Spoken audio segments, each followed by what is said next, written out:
Hola, buenos días desde la Catedral de Palencia.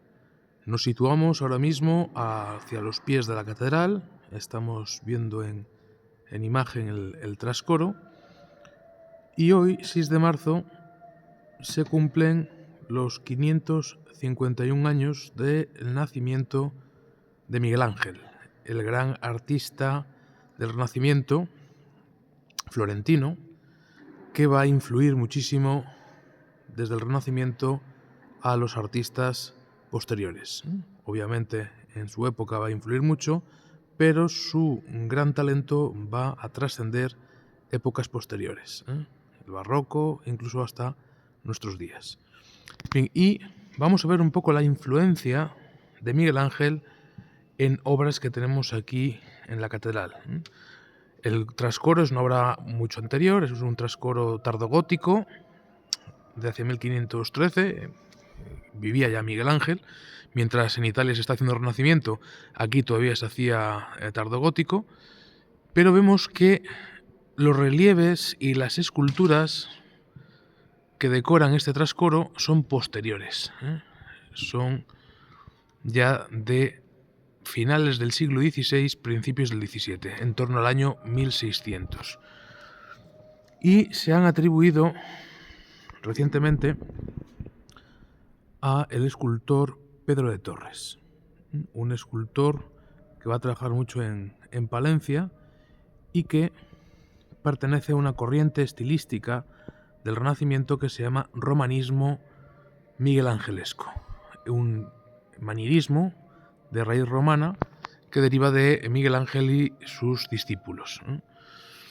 Entonces vamos a ver que son imágenes musculosas, imágenes hercúleas, contundentes, rotundas, aunque no tienen mucha expresividad. Son imágenes bastante frías, vacías de expresividad, puesto que en la época de la Contrarreforma, estamos en la Contrarreforma, esa lucha de católicos contra protestantes, no se querían interpretaciones personales, se prefería un arte narrativo, pero estereotipado, congelado.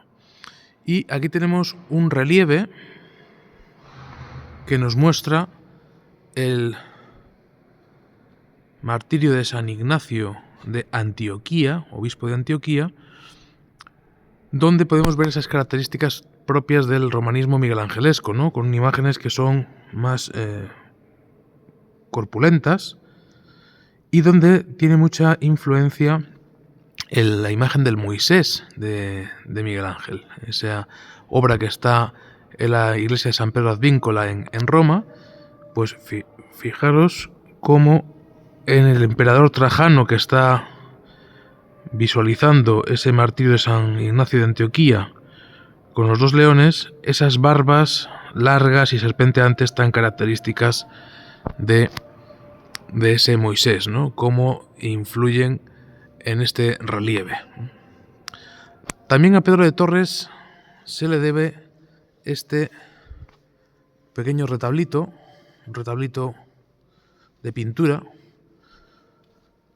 La pintura es de un pintor italiano que se llama Antonio Stella, está firmada y fechada en 1591, pero vemos que el banco del retablo tiene escultura. Y en esa escultura podemos ver otra vez esa influencia miguelangelesca, por ejemplo, en uno de los netos del banco, como Moisés. Ahí tenemos a ese Moisés con las tablas de la ley que le caracterizan, pero se puede ver perfectamente esas barbas también largas y serpenteantes propias del mundo miguelangelesco, esa musculatura, ¿no? Fijaros ese brazo y esos ropajes amplios y pesados que se van a dar mucho en este estilo romanista miguelangelesco, ¿no? Tenemos aquí, por ejemplo, al rey David con el arpa, apoyado sobre el arpa, como también presenta ese tipo de barbas. En este estilo romanista miguelangelesco lo va a introducir aquí en España un artista andaluz, natural de Baeza, que se llama Gaspar Becerra.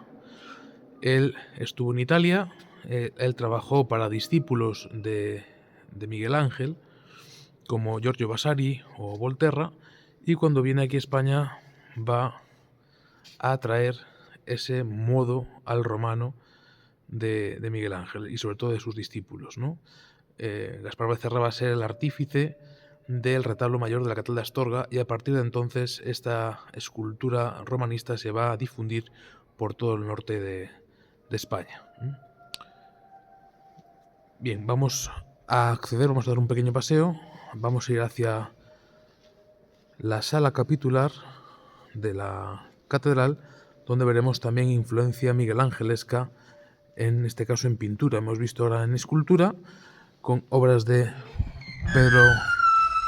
Pedro de Torres, y ahora vamos a acceder a la sala capitular, donde tenemos pinturas de Juan de Villoldo, que ya hemos visto alguna vez, un discípulo de Alonso Berruguete. Alonso Berruguete también estuvo en Italia, y cuando viene aquí a España pues va a influir mucho, ¿no? Entonces estas pinturas de estos 4 evangelistas que estaban colgadas en el coro y que pertenecerían a un retablito, vemos en concreto la imagen de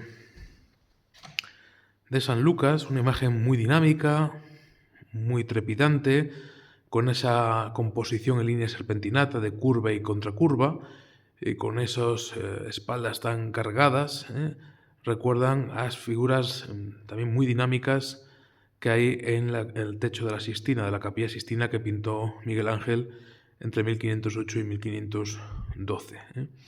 Es un manierismo más expresivo que el que hemos visto del romanismo miguelangelesco. Y por supuesto, otra de las obras con gran influencia de Miguel Ángel es el lienzo con el martirio de San Sebastián del Greco. El Greco estuvo en Italia, estuvo en Venecia y después estuvo en Roma, y ahí conocería las obras de Miguel Ángel y de la estatuaria clásica, ¿no? Esa pieza, esa figura tan musculosa, tan hercúlea, remite al mundo clásico como el Laoconte, pero hay ciertas formas que recuerdan a las obras de Miguel Ángel, como por ejemplo ese brazo hacia atrás y retorcido, pues tiene su eco, su recuerdo en el esclavo rebelde que Miguel Ángel hizo para la tumba del Papa Julio II y que se encuentra hoy día en el Museo del Louvre, en París, ¿no?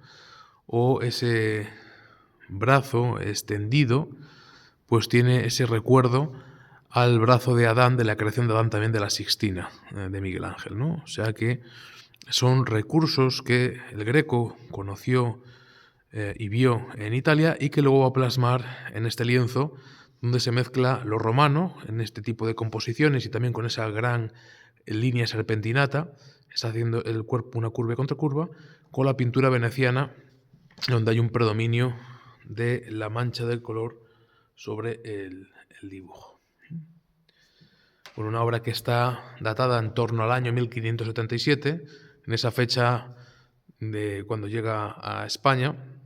O sea que es un lienzo bastante antiguo dentro de la producción española del Greco. Y ahí tenemos la firma, ¿no? Bueno, pues sin más, nos despedimos de esta conexión evocando y recordando la figura de este gran maestro del arte de todos los tiempos, como es Miguel Ángel Buonarroti.